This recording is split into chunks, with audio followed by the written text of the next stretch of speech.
guys, welcome back once again to Sweet and Sour Soccer. It's me, James, and Scott. Guys, first of all, we've actually hit 50 subscribers. Thank you so much. Honestly, it's a very small milestone at the moment, but we are hoping in the not too distant future that's 50,000 and 50 million subs. We'll see. Guys, today's segment is going to be Are You For Real? But it's a bit of a twist today. We're not looking at players or coaches. We're actually going to look at four elements of the game because it's, along with COVID, there's been a lot of rule changes this season, and we wanted to try and mix it up a little bit. Scott, you introduce what we're actually going to be talking about today, and you may as well fire off with what you've got us for. Yeah, sure. So, what we're going to look at, guys, is four rules that have been brought into the Premier League. So the first one that we're going to look at, one of the four that we're going to look at is the 9 substitutions that have come in. Obviously, coming part way through the season, we're yet to know whether that's going to be, something to keep. Another one, we're going to look at the enroachment on penalties. So what I mean by that is they've got a lot stricter on the keeper not having his foot on the line, so to speak, which I think it caused a lot more controversy in the first half of the season. We've not seen it so much in the second, but it was a rule change they brought in for this season. The handball rule, we're going to look at it in as it is now. Obviously, at the start of the season, it was very different to how the rule has changed halfway through the season. So we're going to base it on how it was now and how it is now. And the last one, the one that's just recently been brought in, the concussion sub. Yes. Obviously, as being Wolves fans, that was one quite close to us both with Raul Jimenez. So, yeah, I'll start off with my fourth one. And it's actually the 9 substitutions I've gone for at number 4. Have you really? Yeah. This is going to be an interesting video. Oh, okay. Wow. Okay, I'll let you carry on as to why you think it's the least, the least impactful, I should say. Yeah, so it's changed, hasn't it, from 7 to 9 subs. Mm-hmm. 3 subs are still allowed unless there's a concussion, which we'll move on to. I don't really like it with the idea that only 3 subs are allowed. We're also looking at, is this something that's going to stay? I can't really see it staying long term. The one problem I have with it, to be honest, is the fact that how it's going to affect the youth players. And we've already seen it at Wolves where, for a while, players that would have been in the under-23s were now sitting on the bench. And we're now seeing it, and it's not just for Wolves, other teams as well. They know they're only going to use 3 of the substitutions, and they know some of those 9 players are never going to be used. So they're thinking, well, we're not even going to use our under-23s because they might as well go and gain actual game time experience, especially if, there's an under-23 game on the same day or the day before. Yeah. They're just putting anyone on the bench that's just never going to get game time. And even those players, it's going to affect their development. So, for me, especially with squads that are going to be smaller, I just think this is going to have a massive effect on the youth players if it carries on, and I just don't see the point of it when there's only 3 subs. Yeah, I mean, I'm going to touch on a lot of the points that you've just mentioned there a little later on in the video, and I think in my opinion, it stands up more than some of the other rule changes. For me, 4th is enroachment, only because this rule's been around for God knows how many years. I think for as long as I've been watching football, keepers were meant to be on their line. I mean, it's never really been enforced up until this point because we've never had VAR. Yeah, referees were very scared to be able to cancel a penalty because a keeper's come off his line, and people like Pepe Reina, my God, they were on the penalty spot when the keeper was taking it. So it's not a big deal. I think it does help it that 1 in 100 times, or well, maybe less than that. But if a keeper does save it and he's off his line, as you say, for the last couple months, I haven't really seen any penalties had to get retaken because of this. Keepers have tended to understand now that they are going to check it in Stockley Park for every penalty, so you can't really try and get away with coming off your line, even if it's a couple of inches. So I don't think it changes the game too much, but if a keeper does save a penalty when it should be, if they are off their line, it's good that they can get it retaken. Yeah, it's an interesting one. I'll talk about that now because it's actually coming to my third position, so works quite well. To be fair, same as what you've said. I think keepers have quickly adjusted. I think there's been a couple of times though where you're looking at it and going, well, that was encroachment, and they just haven't done anything about it. But that's another discussion of VAR. But of course, it comes into this, doesn't it? And that it's not really being used that effective at times. But yeah, I mean, as a rule change, it wasn't bottom for me because I think it's a rule that makes sense. I think it's. But you know why it was bottom for me as well, and I think this should come into it, especially with VAR. There was a penalty that was scored last weekend. I can't remember who it was, and a few of the players inquired with the ref because one of the attacking players entered the box and they scored it. Yes. And it said to the ref, you've got to take that again. We've genuinely got the equipment now. Just go and look at the replay. He was in the box, and he wasn't in the box, so he entered the D, which counts as a penalty. You don't have to enter the box. You can't be in the D as well, can you?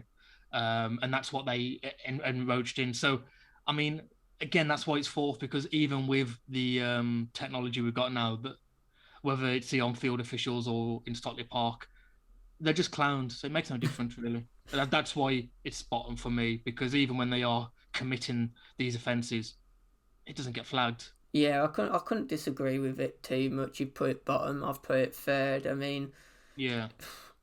Look, I mean, the one thing I was thinking about is that Liverpool's famous 2005 final. There was a big thing about that, weren't there, with Dudek, and like when you watched all the penalties, I think every single one of them would have had to be retaken. I think as a rule, it's not a terrible rule if it's implemented properly. But of course, we said when we were going to do this, we'd discuss all of that as well, of how it and I guess put that into our rating on how well it's working. Because if a keeper is diving 2-3 yards forward, it is gonna give them a major advantage. So yeah, what have you put as your third choice? I want to explain why I've done this. Not because I don't believe this would be top if it was most important in terms of player health, but I've gone for concussion subs as third. Oh wow, okay, we are going to have an interesting video. Yeah, I mean the reason I've gone for concussion substitutes as third is because obviously a player's health is the first and foremost, and I'll go for the referees as well, managers. We all want everyone to be as safe as we possibly can, but unlike other rules like the handballs or substitutions, substitutions happen every game. Handballs happen every game.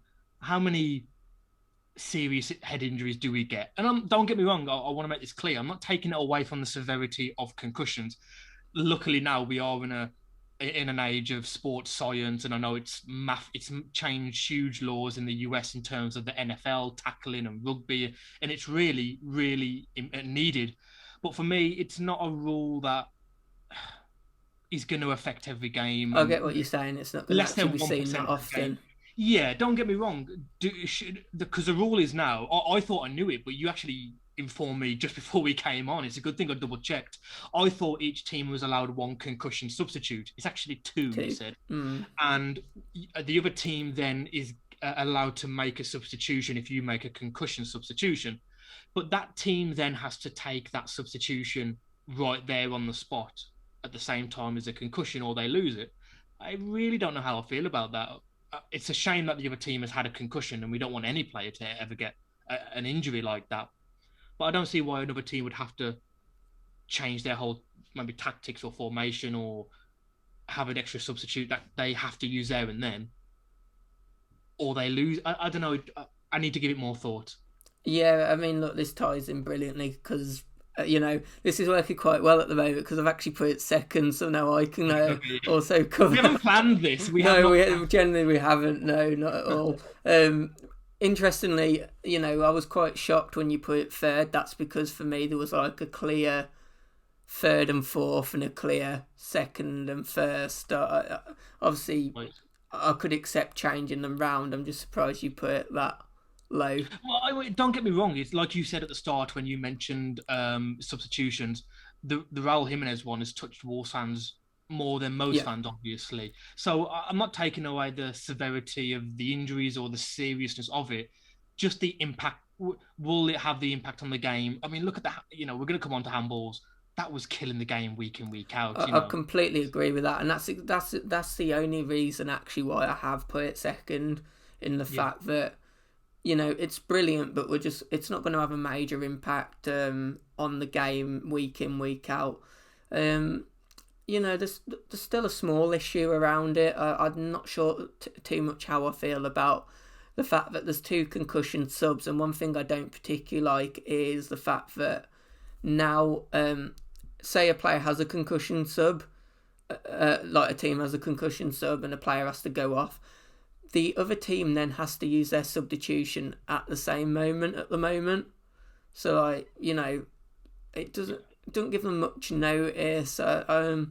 And look, you just really hope that teams don't start to use this to. How do you remember they were going to bring in that law where you can only make a substitution after the 90th minute if it was a real injury?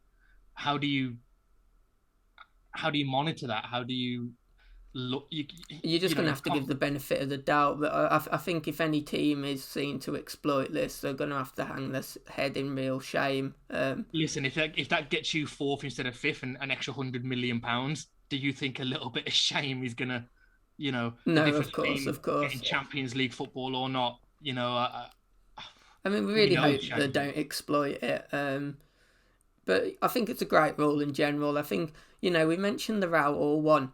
The interesting thing for me was in that game the fact that David Luiz actually stopped on for as long as he did. Looking back at that, I mean, you can't make a player come off. But I mean, I'm not an Arsenal fan. I don't care if they go down or win the league, but you'd like to see him. I don't even think he came off the pitch to get full treatment in terms of a general look over. From what I can remember, it was months ago, but I think he had to come off obviously because a physio came on, and the law is you have to come off. But I think he came on pretty soon after. So here's an You know, interesting one. Would you welcome a temporary sub, so to speak?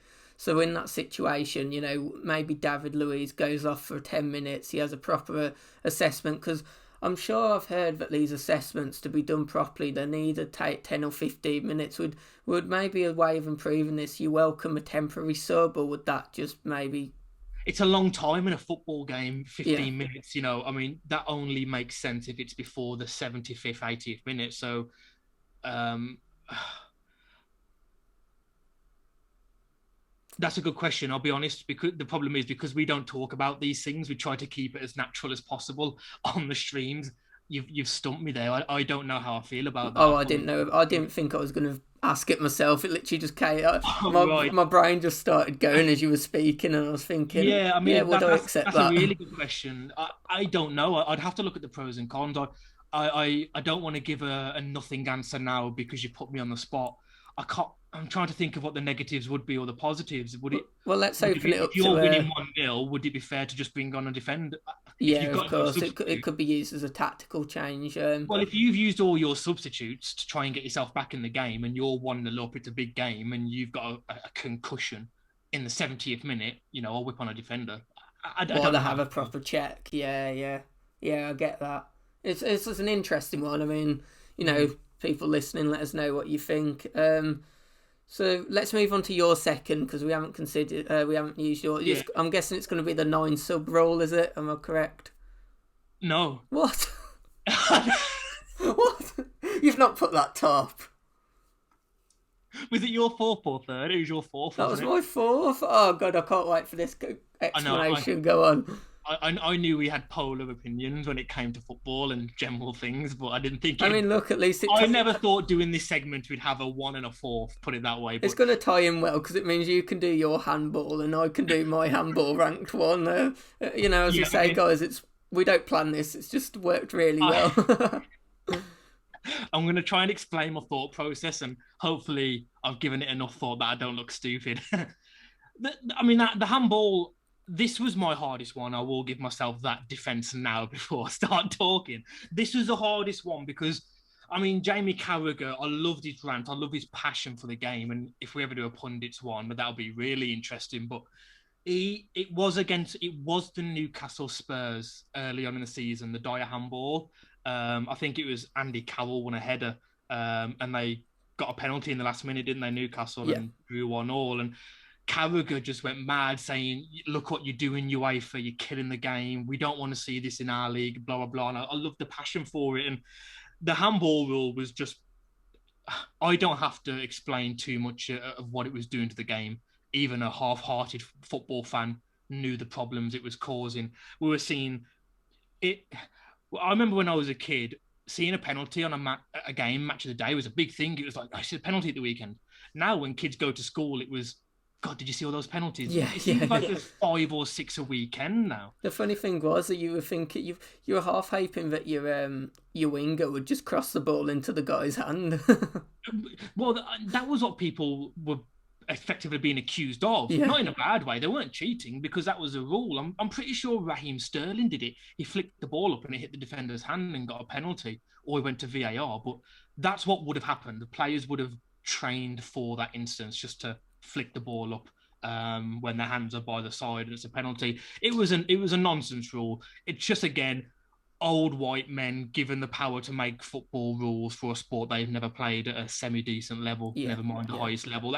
That's all it is. And it's just taken the common man and people in the media who actually do know what they're talking about to moan enough where they've changed it. And thankfully, it has been changed.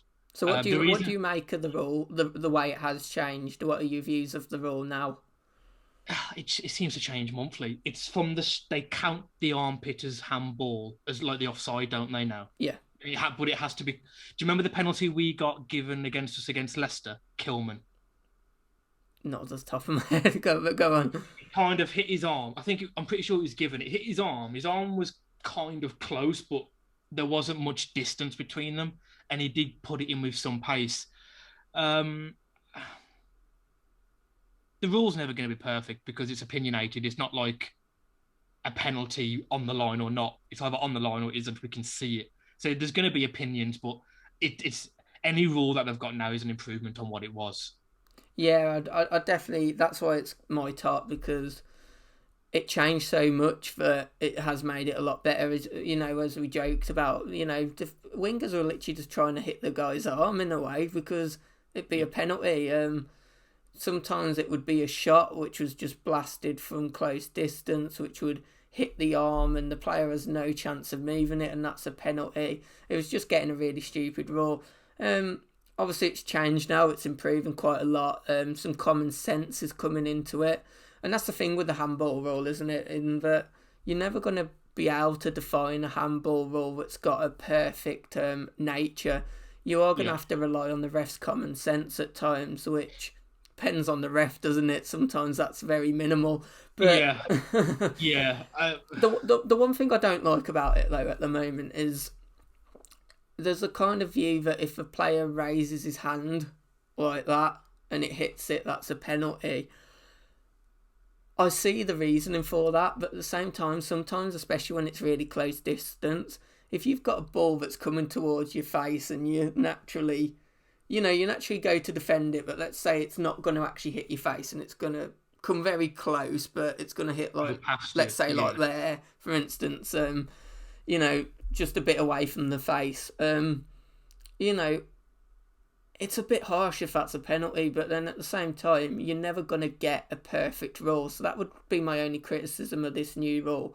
But, it's just got to rely on rest common sense. And let's say it has to be a natural position. So that again comes into interpretation. Yeah. What is the player doing at that point in time? There was another game, and again, it was Jamie Carragher. There was a player who was running. Now, no player runs like that down the wing. He was running like he was sprinting, and use your arms you use your arms for momentum. And as he's running, the balls come out, and it's hitting from really close range at some speed, and unless that player waddles to try and block him, it's going to be he's not going to get near him. So if a player is running, if his arm's there and it hits the end of his hand, fair enough. But if a player's running and it hits your arm within half a metre of your body, you can't be giving that as a handball. No, definitely not.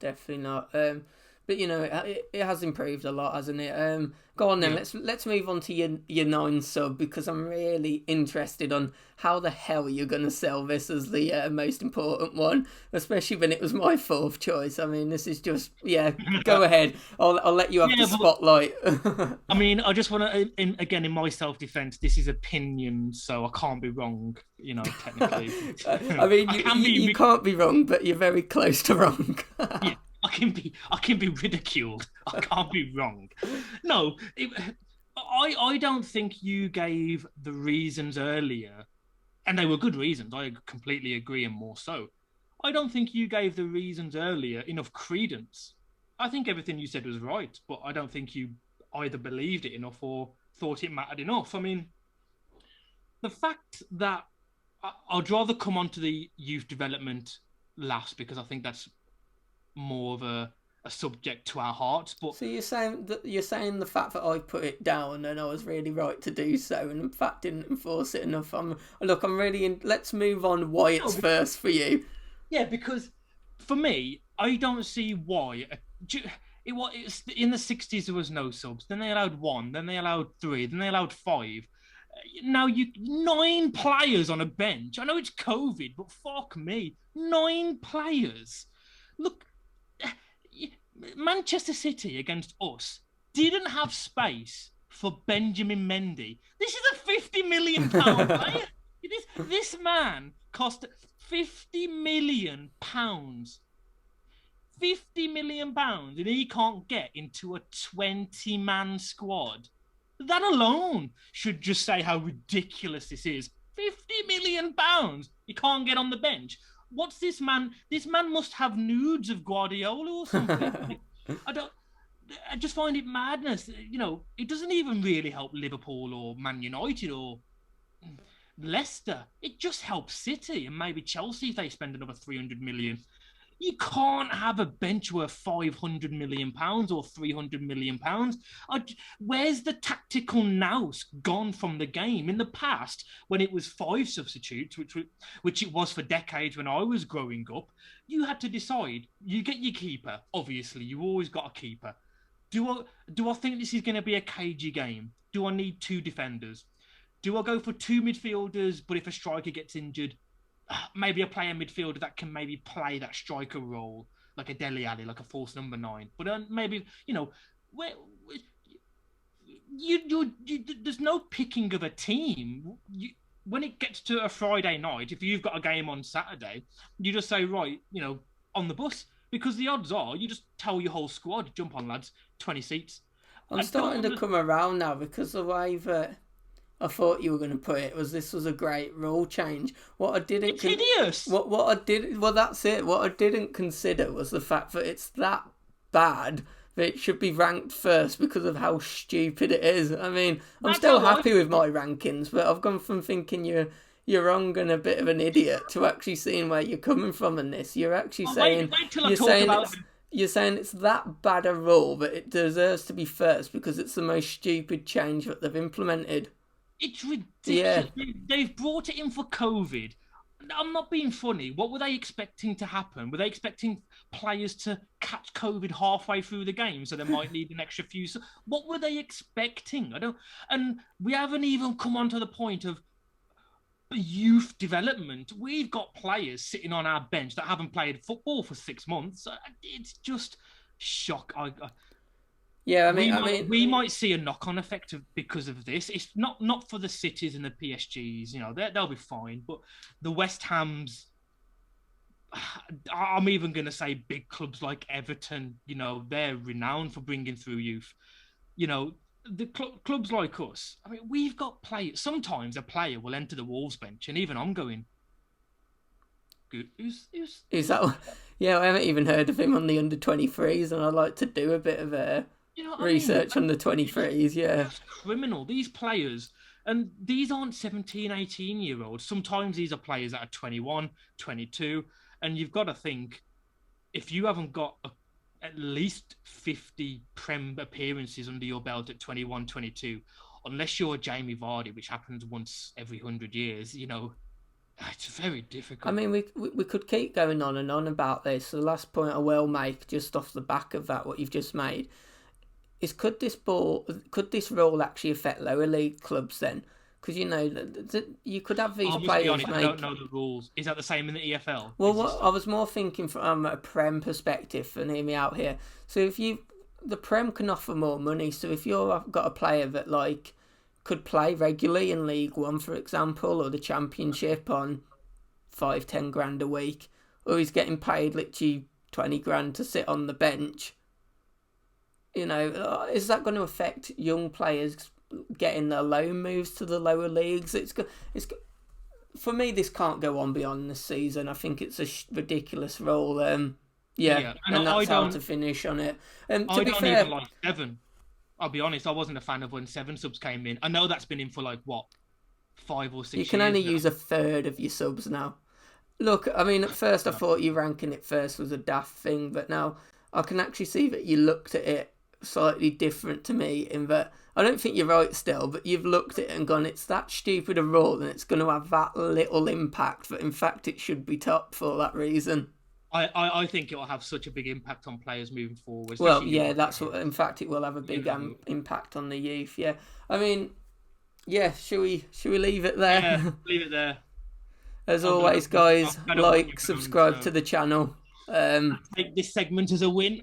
Yeah, Ah. this segment is going to be a weekly one. So, subscribe to the channel. And hopefully, guys, we are going to, hopefully, it will be this episode, but we're looking to bring them to podcasts. And if you listen to this one on a podcast, you've been successful.